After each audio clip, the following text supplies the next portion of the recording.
Mesdames, Mesdemoiselles, Messieurs, bienvenue sur la vidéo de Madame Rosie. Pour ceux qui ne me connaissent pas, je suis Madame Rosie. J'avais fait un blog YouTube pour dénoncer tous les faits qui minent la société de mon pays, le Cameroun. Pour ceux qui ne sont pas encore abonnés et qui veulent bien s'abonner, veuillez enclencher toutes vos cloches de notification, s'il vous plaît. Toutes vos cloches de notification, likez, partagez les vidéos. Bipez-moi à Tanganji. C'est pas un live, mais s'il vous plaît, bipez-moi à Tanganji. Je me pose la question, où est Atanganji?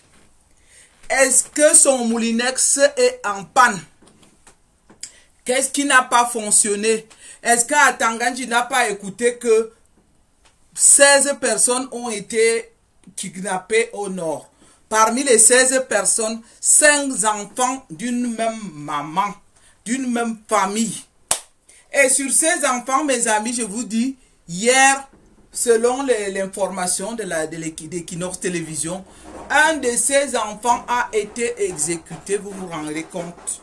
Un de ces enfants a été exécuté, tout simplement parce que nous avons affaire à un état voyou, à un état des bandits. Dans un pays normal, vous vous rendez compte, on kidnappe 16 personnes, comme on vous le dit, parmi lesquelles 16 enfants. Pas une réaction citoyenne. Pas une seule réaction citoyenne. Parce que le professeur Maurice Kamto s'est levé et qu'il a dû revendiquer que quelques-uns comme Issa Chiruma et je ne sais qui d'autres ont aussi fait quelques communiqués. Quel est ce pays-là? Où est Chantal Biya? Est-ce qu'elle est là seulement pour venir nous montrer ses sacs avec l'argent du contribuable, pour venir nous montrer les perruques? Je reviendrai toujours sur celle-là parce que c'est une mère, c'est une maman. Comme on dit, elle est la première dame. Elle devrait servir d'exemple. Je pose la question ici, si c'est Brenda Biya qu'on kidnappait, si c'est Brenda Biya, comme ça ne peut pas évidemment lui arriver. Vous voyez, vous les Camerounais qui venez la défendre. Vous avez vu l'État? Allez vous-même encore revoir l'information du journal d'hier à Equinox Télévision. Je vous assure, mes amis, ça m'a déchiré le cœur. J'avais les larmes sous les yeux. J'ai même pensé faire une action. Mais normalement, c'est l'État qui négocie ce genre d'affaires. Et on le dit, si jusqu'à aujourd'hui, les 5 millions que le Boko Haram réclame, s'ils n'ont pas ça jusqu'à ce jour, ils menacent encore d'exécuter le deuxième enfant. Un deuxième enfant. Vous êtes assis gaillardement là dans vos maisons, vous avez votre vie tranquille, vous avez vos enfants. Mais lorsqu'on revendique pour le Camerounais moyen, pour le Camerounais de tous les jours, pourquoi est-ce que les Camerounais doivent attendre que ça leur arrive? Il faut toujours que ça frappe une personne. Est-ce qu'on va donc attendre pour que tous les Camerounais soient effacés? Pour qu'ils puissent comprendre, pour qu'ils puissent agir, pour qu'ils comprennent que c'est l'heure et à se lever. Depuis donc quelques jours, 3-4 jours environ, ou je ne sais pas moi, qu'on a kidnappé ces enfants. Est-ce que celui dont on parle de chef d'État s'est levé pour parler? Pas de communication officielle. Rien. Pas d'aide, pas de négociation. Voilà donc une maman et des beaux enfants, mes amis. Des beaux enfants. Ça m'a donné des sueurs froides. Regardez donc ceux qui vivent en Europe, qui disent qu'on est là pour vouloir, je ne sais pas moi quoi, c'est leur terme là-bas. Est-ce que vous avez vu ça? Est-ce qu'on peut faire ça?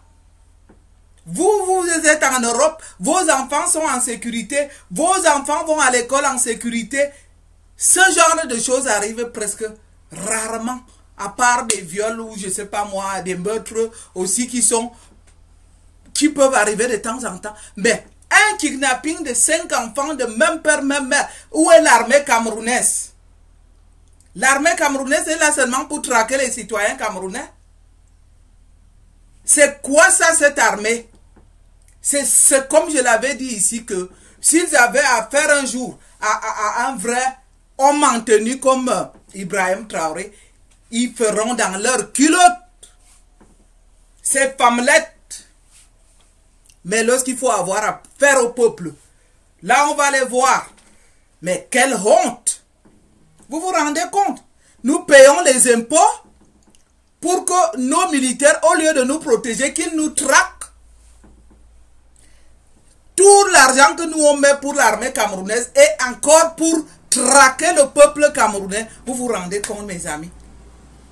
Le seul pays au monde où on peut mettre l'armée que pour traquer ses citoyens.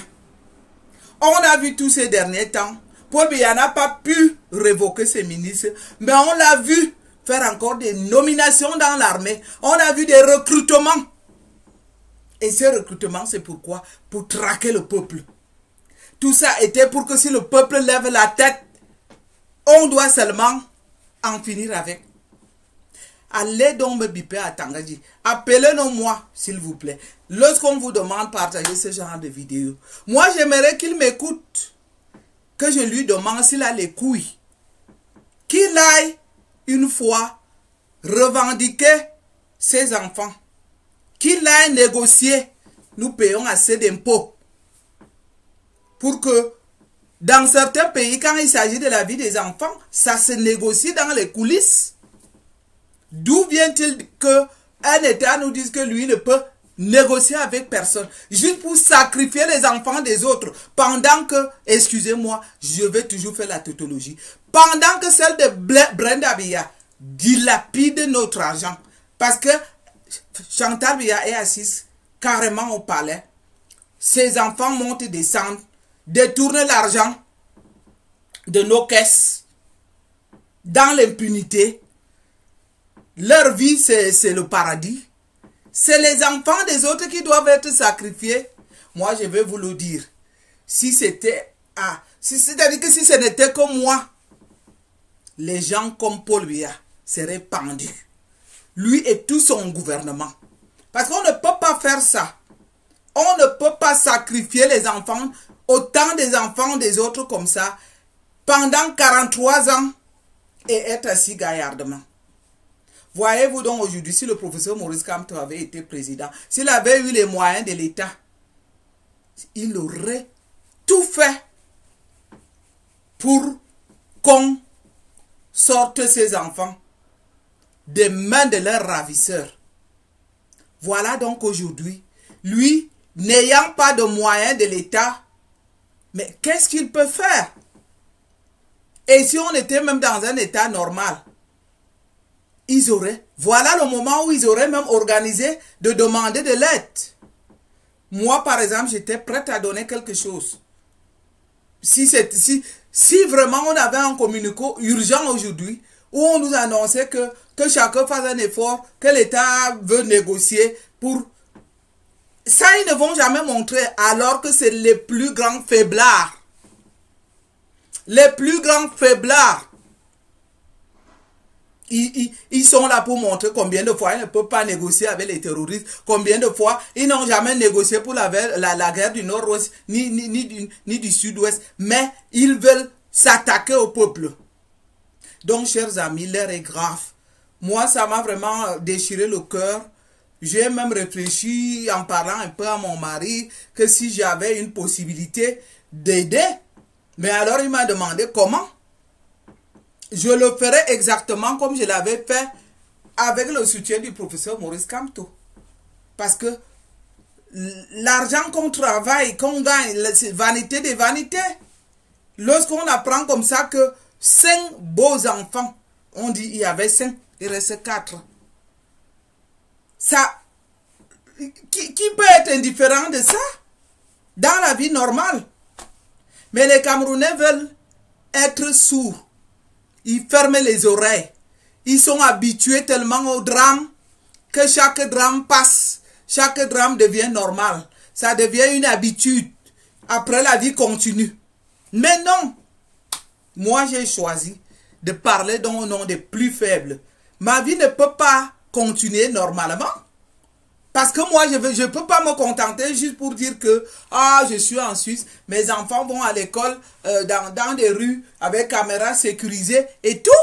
Et dire que qu'on assassine les autres et se permettre de protéger un assassin qui, pour moi, aurait été pendu. Vraiment pendu. Donc, chers amis, veuillez circuler cette vidéo. Bipez-moi à Tanganji.